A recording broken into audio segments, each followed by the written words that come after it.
हनुमान जी वो शक्तिशाली महान योद्धा हैं जिन्होंने रामायण में भी अहम किरदार निभाया था।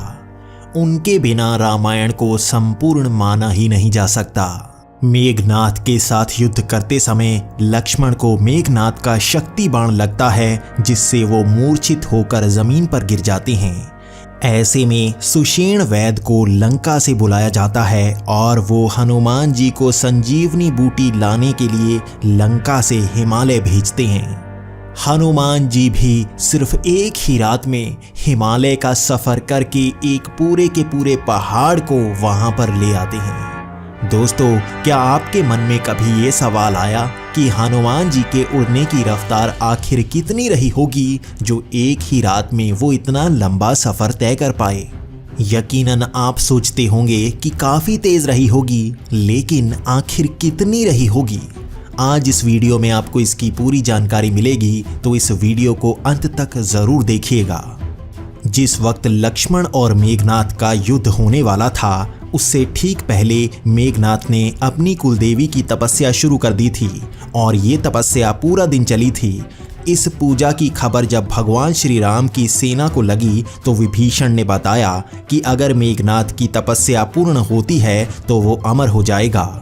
इसके बाद तीनों लोक में मेघनाथ को कोई नहीं मार पाएगा। विभीषण जी ने कहा कि मेघनाथ की तपस्या किसी तरीके से बंद कर उसे युद्ध के लिए ललकारना होगा। इसके बाद हनुमान जी मेघनाथ की तपस्या भंग करने जाते हैं और अपने गदा के प्रहार से मेघनाथ की तपस्या भंग करने में सफलता प्राप्त कर लेते हैं।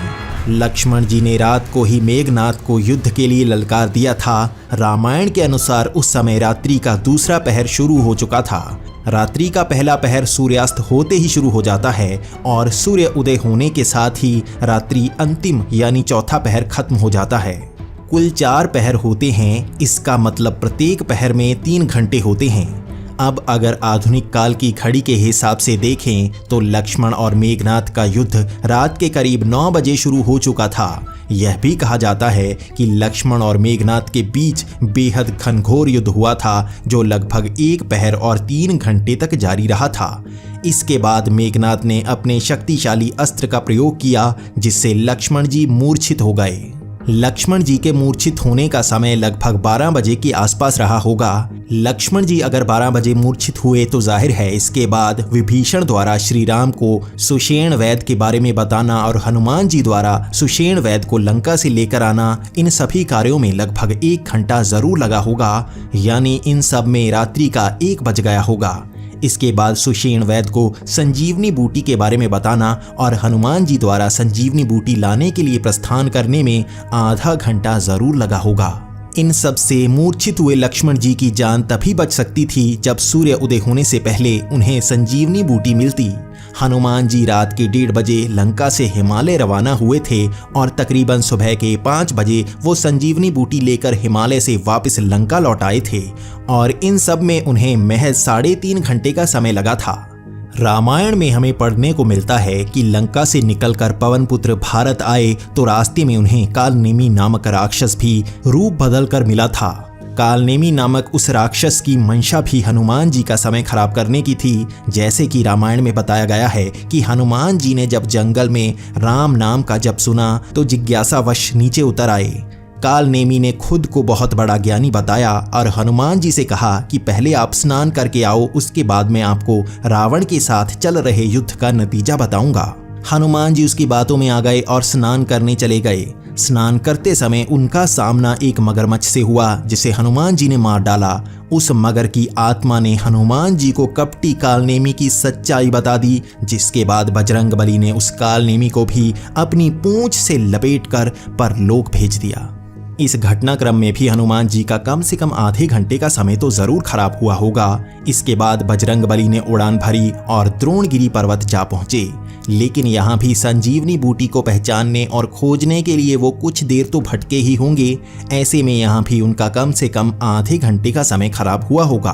तभी तो बूटी को ना पहचान पाने की वजह से हनुमान जी ने पूरा पर्वत ही उठा लिया और वापस लंका की ओर जाने लगे। इसके बाद भी उनका समय खराब हुआ था, यानी जब वो पर्वत को लेकर अयोध्या के ऊपर से उड़ रहे थे तो श्री राम के भाई भरत ने सोचा कि ये कोई राक्षस होगा जो अयोध्या के ऊपर से जा रहा है, और उन्होंने बिना सोचे समझे हनुमान जी पर बाण चला दिया। बाण लगते ही हनुमान जी श्री राम का नाम लेते हुए नीचे गिर पड़े। हनुमान जी के मुंह से श्री राम का नाम सुनते ही भरत भी दंग रह गए और उन्होंने हनुमान जी से उनका परिचय पूछा। हनुमान जी ने उन्हें राम रावण युद्ध के बारे में बताया और लक्ष्मण के मूर्छित होने का पूरा किस्सा सुनाया। किस्सा सुनकर भरत भी रोने लगे और उनसे माफी मांगी। फिर हनुमान जी का उपचार भी किया। इसके बाद हनुमान जी ने लंका की ओर उड़ान भरी, लेकिन इस घटनाक्रम में भी बजरंगबली के कीमती समय का कम से कम आधा घंटा तो खराब हो ही गया। अब अगर हम हनुमान जी के सिर्फ उड़ने के कुल समय की बात करें तो उसमें सिर्फ 2 घंटे का समय ही बचा था, और इन्हीं 2 घंटों में वे लंका से द्रोणगिरी पर्वत आए और वापस भी आ गए। श्रीलंका से द्रोणगिरी पर्वत की दूरी लगभग 2500 किलोमीटर की है, यानी कि आने और जाने दोनों की तरफ से ये कुल दूरी 5000 किलोमीटर बनती है। ये 5000 किलोमीटर की दूरी बजरंगबली जी ने 2 घंटे में तय की थी। इस हिसाब से उनकी उड़ने की रफ्तार 2500 किलोमीटर प्रति घंटा रही होगी।